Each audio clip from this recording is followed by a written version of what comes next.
For some, it is a home. For others, a haven. For many, it is a livelihood. For Ireland, it is a unique national asset. The Shannon, the great resource.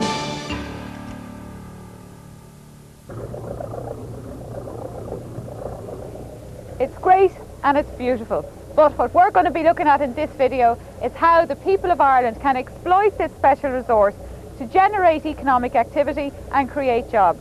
Of course, it can be done in many ways, but nearly all come under two main headings: tourism and amenity, and industrial development. We're going to take a case study of each. Tourism and amenity in the upper part of the Shannon, that is above Killaloe, and industrial development on the estuary below Limerick. The portion in between is already contributing its share to wealth and jobs creation through the generation of electricity. We start with the Upper Shannon, a region often described for touristic purposes as Lakeland. What defines the Lakeland region? What are its particular attractions? And how can it be developed? This ancient 13-arch bridge at Killaloe defines the southern end of the region. The catchment of the river north of here defines the rest. It stretches from Lough Allen in the north to the midland lakes of Lough Shannon and Erne to Lough Derg in the south. If Lough Allen traditionally defined the northern boundary of this lakeland treasure, an exciting new development is changing all that. The old Ballinamore and Ballyconnell Canal, abandoned over 100 years ago after a very brief working life, is now being reopened. Careful construction and reconstruction aimed at preserving the charming 19th century character of the waterway is being managed by ESB International. A major element of the programme is the preservation of wildlife habitats and attractive natural features along the waterway. This 60-kilometre canal will link Ireland's two great inland waterways, the Shannon and the Erne, creating a continuous 875 kilometres of leisurely navigation, the largest in Europe. This area is uniquely different to other tourist regions in Ireland and probably the most underdeveloped. It attracts a different type of tourist, mainly German, Dutch and British. What do they come for? Well, mainly three things: boating and water sports, fishing, and the environment.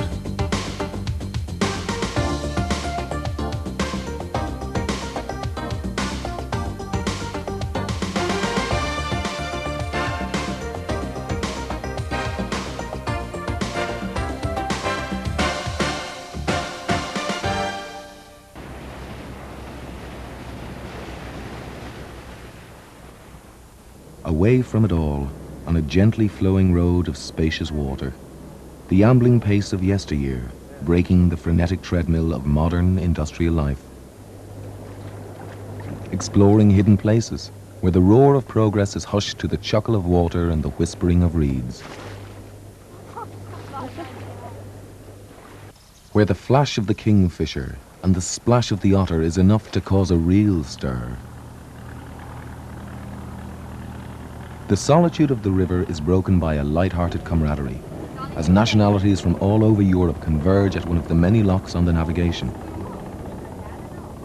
We are coming from Germany, and it's not our first time here.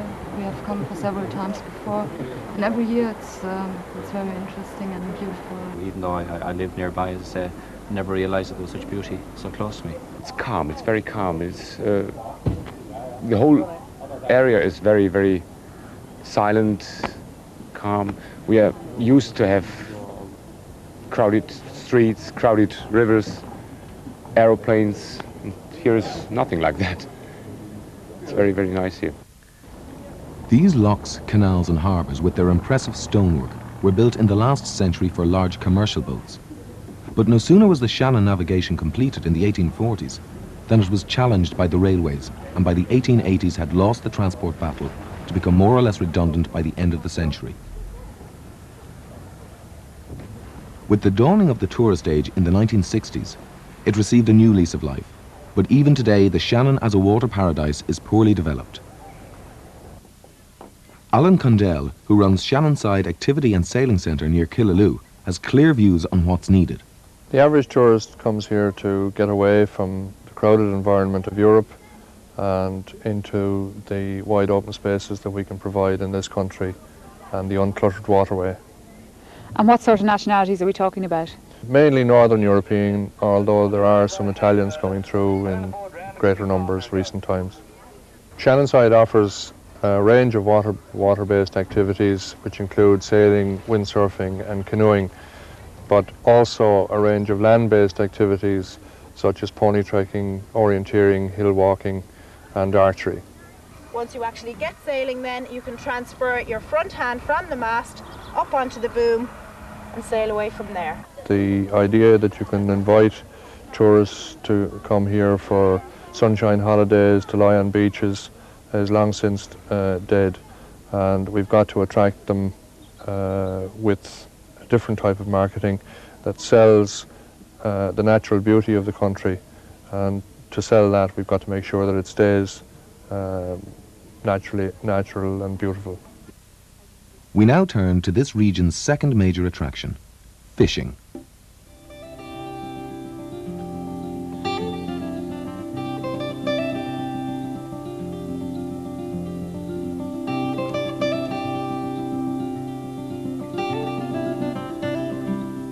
Behind me is a typical guest house, and like hundreds of others in the Shannon Basin, it is a vital cog in the development of the tourist industry. But the 40 or so occupants at present enjoying a wholesome Irish breakfast are not just tourists. They're the single-minded enthusiasts of the tourist industry, and their passion is fish. And like the fish they're now setting out to catch, they too are hooked on the Shannon, whose waters provide the idyllic tranquility to try one's luck with a better chance of success than almost anywhere else in Europe. We sort of get up at 6:30 in the morning, prepare our bait, riddle our maggots, mix our ground bait ready for the competition, because we come over really to fish competitions, and have a quick breakfast and we're off by 8 o'clock normally. 60% of Ireland's angling tourist revenue is generated within the Shannon system, making it a multi-million-pound industry. These anglers do not expect to catch salmon, which are now rare in the Upper Shannon, but there's a plentiful supply of trout, perch, pike, bream and numerous other coarse fish species. The success of the Shannon fishery today and its future development depends on the maintenance of natural unpolluted water and a strict management and fish restocking programme. The maintenance of a natural unpolluted river means strict control over emissions of agricultural, industrial and domestic waste. It means environmentally sensitive drainage. These shallow streams are the maternity wards of salmon and trout. Too often, priceless spawning beds have been just dropped on the bank, leaving what looks like, and is, a dead stream. Both peat harvesting and forestry, if not managed carefully, can also lead to destructive emissions into the river. Management and restocking. To assist in preserving and developing Shannon fisheries, the government in 1935 handed over all the fishing rights on the river to ESB. This left the board with a major challenge. The harnessing of the river at Ardnacrusha did not change the environment for fish life in the Upper Shannon, but it created an obvious entry and exit problem for fish that migrate. The Shannon has two migrating species, salmon and eel. Salmon, spawned in gravelly beds in the upper river, live happily here for about 2 years. Then they get an irresistible urge to find salt water, cold salt water, and will face across the North Atlantic to the Faroe Islands and Greenland to find it. A year or so later, imprinted with the smell or taste of their native river, they will navigate across countless nautical miles in search of that faint odour that defines home. On reaching the dam face at Ardnacrusha or Partine Weir, they get a bit confused and are delayed in their passage upstream. However, this gushing water coming from the base of the dam attracts them to the fish pass entry point, and they swim in. The fish pass then fills up and lifts them to the top of the dam, from where they swim out into the upper river. Nearly all eventually make it through the fish passes provided by ESB. Typically, 4,000 to 5,000 salmon swim through here each year. Dams present problems, not only for the adult salmon going upstream, but even more so for the juveniles coming down. To compensate for this, a fish hatchery was built by ESB at Partine in 1958. Since then, 23 million fish have been released from here into the Upper Shannon. ESB is at present engaged in a far-reaching research programme to find solutions to the problems of fish movements up and down the river. One element of this is a major annual airlift of up to 350,000 salmon smolts to selected locations on the river. The smolts are given miniature tags, enabling their performance and movements to be monitored. The ultimate aim of this research and restocking is to restore the Shannon to its one-time glory as a great wild salmon fishery. The third major tourist attraction on the Upper Shannon is the environment.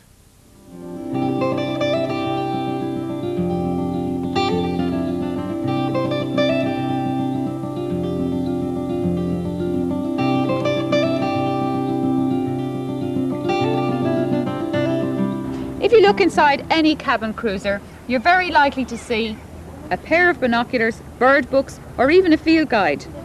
Many of the people that come here are into wildlife, scenery and antiquities, of which the Shannon offers an endless voyage of exploration. Along much of its course, but especially in the flatlands between Lough and Lough Derg, the Shannon regularly floods its banks, creating extensive areas of wet grassland suitable for summer grazing and haymaking. These seasonally flooded meadows are known as Killaloes and have great environmental significance. The area around the ancient monastic settlement of Clonmacnoise has been designated by the European Community as an environmentally sensitive area for special preservation. It combines ancient monument, Killaloe and bog. All are now readily accessible to the tourist.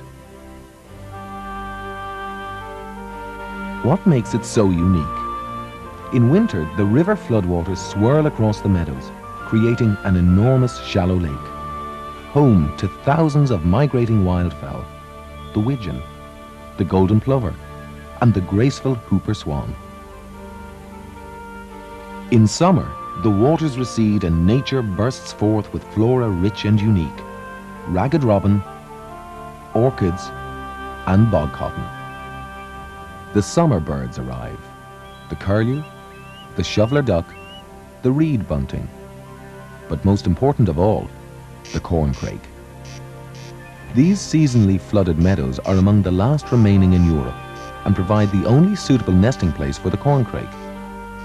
This species is undergoing serious decline across Europe. Across from the nesting place of the corncrake in the Shannon floodplains is another rich natural habitat, a raised bog. For the true nature lover, this dome of saturated peat is one of the world's wonders. Plants that grow nowhere else, like bog rosemary, sundew, unique mosses and lichens, a habitat that has taken 9,000 years to form. At last, it has been counted among the valuable resources of the Upper Shannon. The Lakeland region has all the ingredients to become an international water park. Trends in tourism worldwide favour it. Activities for the young people and special interest and hobby holidays for the older age groups. But a lot has to be done to realise the potential. I'm an Athlone man, and the Shannon is etched in my soul. And it's enormously important to me personally, but it should be important to the people of Ireland, and I know it is, and to the people of Europe. But I think the young people of Ireland should see it as a commercial opportunity as well. But striking a balance between the environment and a good ecology and the opportunity for the Shannon to earn money for Ireland and create jobs. So tourism and visitors to Ireland from overseas represent a great opportunity to make money out of the River Shannon without spoiling it. Preserving it has never been more important, as no one doubts the power of the floating German mark or the submersible French franc to transform the economy of this unique region. Our second case study of the Shannon as a resource is the Great Estuary, and our focus this time is industrial development. A natural haven, reeds, lapping water and birds. Away from it all, you might think, on a little limestone island called Auchinish. In the centre of it all is a more apt description, because this is the centre of the Shannon Estuary, and for lots of reasons this location is synonymous with industrial development. What factors determine the location of international industry? And how does the Shannon Estuary score in the Location Factors League? To answer those questions, we're going to take a case study of the plant here behind me, Auchinish Alumina, the most expensive single industrial project ever undertaken in Ireland. The location factors that any industrialist will look for are: raw materials, is it close by or easily transported to the site? The site itself, does it suit the industrial process to be carried out? Transport and communications, is there good sea, air and road access to the site? Labour force, are the numbers and calibre of people available? Energy, is there an available source of competitively priced energy? Incentives, are there government grants or tax breaks to encourage investment? And finally, is the market for the factory's products nearby or easily accessible? The promoters of the Shannon Estuary had to come up with some good answers to those questions if the two footloose multinational companies Alcan and Billiton were to site their factory here. First, raw material. The plant's main input would be bauxite, a red powder formed by the weathering of rocks in tropical countries. The purpose of the factory would be to convert this bauxite to alumina, the raw material for the valuable metal aluminium.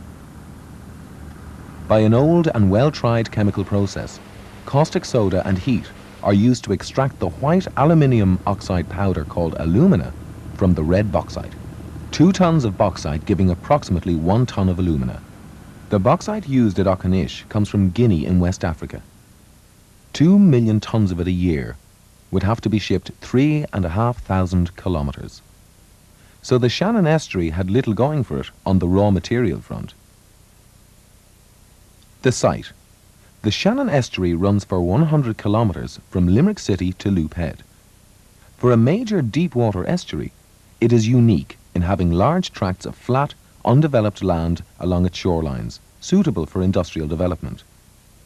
But flat land is not enough, and so the government agencies, IDA and Shannon Development, had selected key service sites ideal for industry at Ballylongford, Foynes, Auchinish Island, Askeaton and Limerick Dock.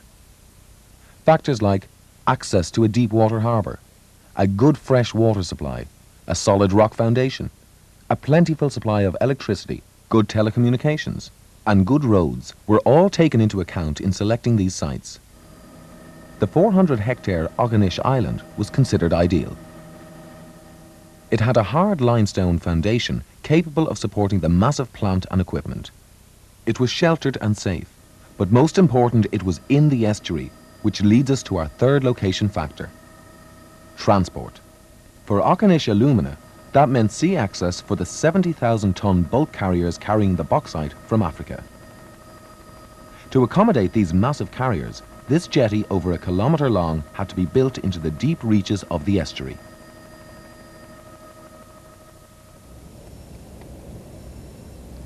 But deep can be found, which is the real secret of the Shannon as a resource, and probably what clinched the Auchinish project. There is a clear navigable channel through the centre of the estuary, 30 metres deep, capable of taking the world's largest bulk carriers and tankers. The ESB's deep water berth at Money Point, a bit downstream, has a 200,000-ton capability, making it one of the best deep water ports in the world. The interaction between tide and river scours the channel, in contrast to the vast dredging operations necessary to keep ports like Rotterdam and Le Havre open. With Shannon Airport just across the estuary, air access to this region is excellent. Telecommunications are also excellent, and the roads are generally of acceptable standard. Labour force. People, skilled, adaptable and capable of high productivity, are among the greatest assets of any area. The Shannon Estuary region has especially dedicated its educational system to providing these. The University of Limerick, with its links to the Enterprise Innovation Centre and the International Science Centre, is leading the way in providing the region with the skills necessary for an advanced industrial society. Almost all the workforce of 700 at Auchinish have been recruited locally. Energy. For Auchinish Alumina, energy means electricity, and that is abundantly available from ESB. Two of the state's largest generating stations are just downstream. At Money Point, on the north side of the estuary, the Mammoth coal-burning station. On the south side, Tarbert, burning oil. Aughinish is today the state's largest user of electricity. Government incentives. Almost every government in the world is in the market for footloose industry, offering a range of attractive incentives. For the Aughinish project, the Irish government, through its development agencies, put 16.8 million in grant aid on the table. A further major incentive is a maximum 10% corporation tax rate, with full freedom to repatriate profits. These sorts of bonuses help to put a sparkle on the waters of the Shannon for profit-seeking entrepreneurs. And finally, the market, selling to the consumer. In the case of Aughinish, the consumer is some of the world's largest aluminium smelters in the UK, Canada, Germany, Scandinavia, the United States, and Poland. This gave the Shannon Estuary its final trump card. Located right in the centre of these major markets and open to the main shipping lanes of the world, it provided a natural dispatch point for the ships that ferry the 1 million tonnes per year of white alumina powder to the market. So, of the 7 key location factors the promoters were looking for, the Shannon Estuary scored on 6. The only exception being raw material. 6 out of 7 was enough to secure the project and a massive industrial boost to the state.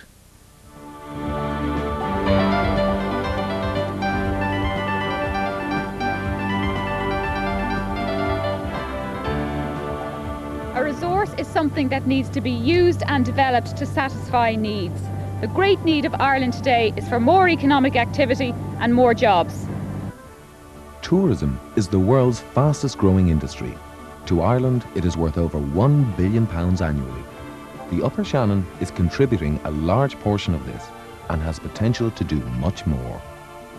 The Shannon Estuary is one of the world's great deep-sea ports.